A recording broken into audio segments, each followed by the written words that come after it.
Hey folks, welcome back to Gaming Garbage, where we take a look at games, chat about the gaming news in the industry, and of course stream for fun. Today we're going to be talking about something that's a little bit off the cuff a little bit. I don't have like a ton of notes in front of me or whatever, but I do really want to talk about this pretty quickly because we just got confirmation that PlayStation is going to be having PSSR like 2.0. And it makes me really curious now. It's like, are we having game performance with a focus of artificially creating it instead of natively creating it through hardware? So we had speculation first, of course. Well, let me go back a little bit. Upscalers have not been a new thing. Okay, they've been around for a long time through NVIDIA and also through AMD. And now we've had the creation of PSSR for PlayStation with the PlayStation 5 Pro, and that was a $700 console. That was $200 more than the original model. And PSSR works on basically working down the resolution and making it easier for the hardware to operate, and then upscales everything basically possibly at higher resolutions and also at higher frame rates. But this also doesn't have its own issues. So as we see, especially with like FrameGen and anti-latency programs like with NVIDIA, we're seeing that as upscalers work through this artificiality of creating game performance, we're also seeing latency issues. So like there's more input lag there for the player, and we're also seeing artifacting and ghosting and some other problems that aren't quite working together as well. And even like PSSR 2.0 is working to address some of these issues, like with the artifacting and the ghosting. But it got me thinking, though. It's like, okay, also with the Switch 2, Switch 2 says that it's 10 times faster than the Switch 1, which is a massive increase. Yet we look at some of their hardware, we finally got confirmed specs today. It's like, okay, with some benchmark testing that's been done, we're more like looking at maybe 7.5 times faster. So where's the other 2.5 times at? How is Nintendo actually getting that data? Well, we know that it's been rumored and it's officially confirmed as of this week, is that Nintendo actually has, of course, DLSS from NVIDIA, since they're using NVIDIA parts. And DLSS is just another upscaler. Now, we don't know what version they're using, but it's probably at least DLSS 2 or maybe DLSS 3. And this is really not necessarily for their first-party stuff. We've argued about that as well on the channel already. Excuse me. But this is also for more or less for the third-party games to put in the ray tracing, to have higher frame rates, to have higher resolutions, so that they can actually run games like Cyberpunk and Elden Ring. And so it got me thinking, it's like, okay, we also got to see a massive increase, too, with like the 50 series of NVIDIA.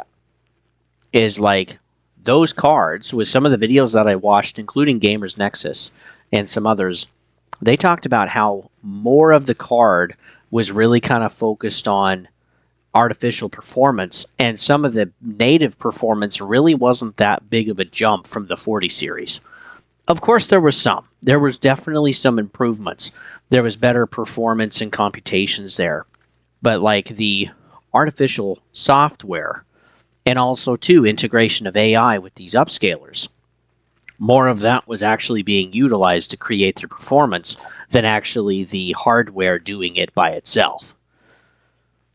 And then also, too, with the FTC court case with Microsoft, with the Activision Blizzard King acquisition, we also got to see some data and some slides as well talking about how the next generation console for Xbox was going to be the biggest generational leap ever. It wasn't just going to be, of course, the best console ever, which is always the case, right? The next console is always better. It's always the best they've always made. But this was going to be the biggest generational leap between generations.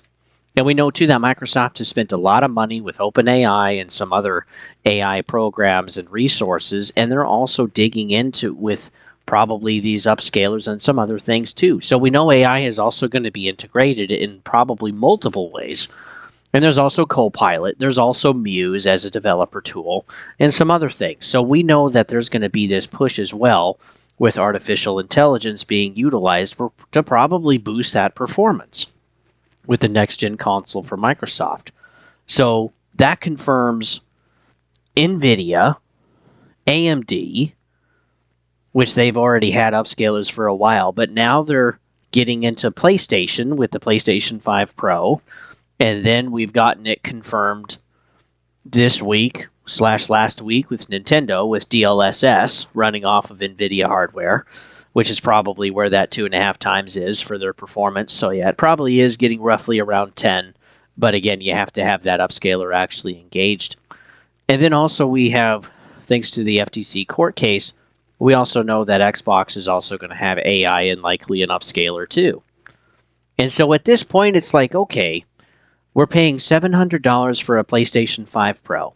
We're paying upwards of $2,000 MSRP, which is, of course, it's more than that now, for 50 series. And a lot of these are actually quite expensive for what their actual base performance is. But again, I also feel like we're paying for the upscaler technology, for the AI technology itself. That artificial performance that ends up creating some of these other issues. Now we know also Nintendo is using some form of DLSS, though we don't know what version yet. And then, of course, now we also know, too, with the FTC court case and some of those filings and stuff that came out, we're finding out that Xbox is also likely to have an upscaler. So this brings me to the question, what are we really paying for at this point? Are we really paying for their performance? Are gaming companies going to provide us a native option versus an artificial option? How much is going to be marketing versus reality when we actually get these next-gen consoles from Xbox and PlayStation, or even like the 60 series from NVIDIA, or the future chipsets and GPUs from AMD? So yeah, this really has me curious, and not everybody really likes this because, again, it creates some of these extra issues. And if we're starting to see these problems with NVIDIA and AMD on the PC side, we're also going to see this on the console side. We already see some of these issues with the PlayStation 5 Pro, and we're also likely to see some of these issues transpire with DLSS, whether it's input lag time or artifacting or ghosting or some other form. So I'm not certainly an expert on this, but it definitely gets me thinking that it's like, do we want to pay more money for gaming hardware that isn't necessarily better, but is heavily focused on upscalers and other artificial means to get that graphical performance? Because it feels cheap to me personally. It's almost like buying a knockoff. And while the performance is there, it's also like when 1080p versus 2K, like for the PlayStation 4 Pro, it really wasn't actually that much bigger of a pixel count. They just chose to represent a different number with the resolution. So technically it was a little bit better for 2K, but it wasn't like a massive increase. It wasn't a doubling like we thought it was. And that feels disingenuous. And I feel like this is actually starting to happen again. And we know, too, we've heard from PlayStation that also PSSR 2.0 is going to focus on 8K resolution at 60 frames. So we're going to have 4 times the resolution at double the frame rate of 30 frames, which is crazy. Because in a lot of instances at this point, a lot of us are playing 4K, true 4K. Let me put it that way. We're playing true 4K at 30 frames. Now there's some of this dumbing down to 1440p, which you could see that as like one.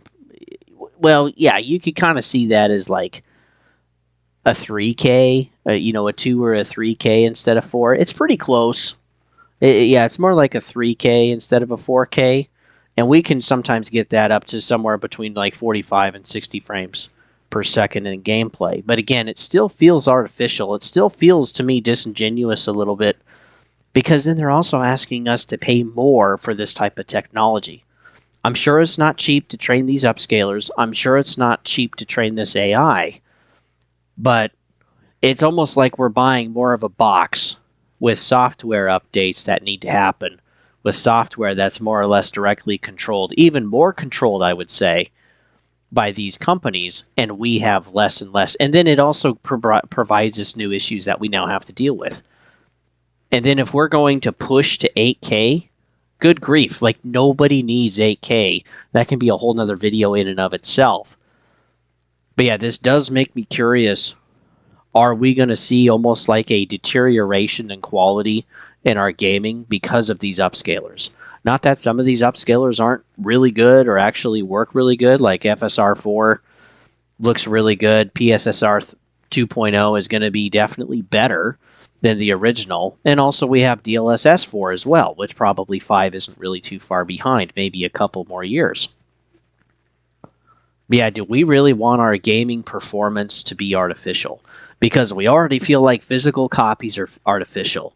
We already feel like, in a way, game quality is artificial because of the live service and microtransactions and the NFTs for a while that were pushed on us. And there's a lot of other things that also feel artificial as well. And even the prices feel artificial with like $80 now for some first-party games. This is crazy. And now they're going to be focusing on performance seeming artificial and also creating more problems for us. So I just want us to think about that going forward. I know we still have a few years until we actually get our handhelds from some of these other companies, like from Xbox and PlayStation, or a few years from these consoles, these next-gen consoles that we're going to be getting from them. And also the 60 series is going to be a few years out as well. But I think it's something that we should consider and take a look at. So thanks for listening, folks. If you enjoyed the video, go ahead and like, sub, and also share too. That really helps out the channel a lot. But you can always follow me at Gaming Garbage 22 over at YouTube. We also have playlists there. There's a bunch of different stuff that we do on the channel, me, myself, and I. And then also you can follow me over at Twitch at Don't Tread on Thee. But yeah, I really want people to start thinking about this, to kind of keep this in the back of their mind as we start seeing these new iterations, new graphics cards, all of these new types of technologies to provide better performance, when it's more of a program actually providing it, or software, instead of actual real performance. And this could be a way where they could work on cutting costs for them and still charging us what feels like an arm and a leg, like the PS5 Pro being $700. And then, if we add their tariffs on top of that, which it looks like PlayStation is going to be raising their prices anyway, man, that's really going to get pretty expensive for this type of tech. Or like a, $1,500 or $2,000 like 50s graphics card. So yeah, is it going to be better for us to hold on to our older consoles as long as we can, or ultimately just to switch over? What do you guys think? With that, folks, I'll see you guys on the next one.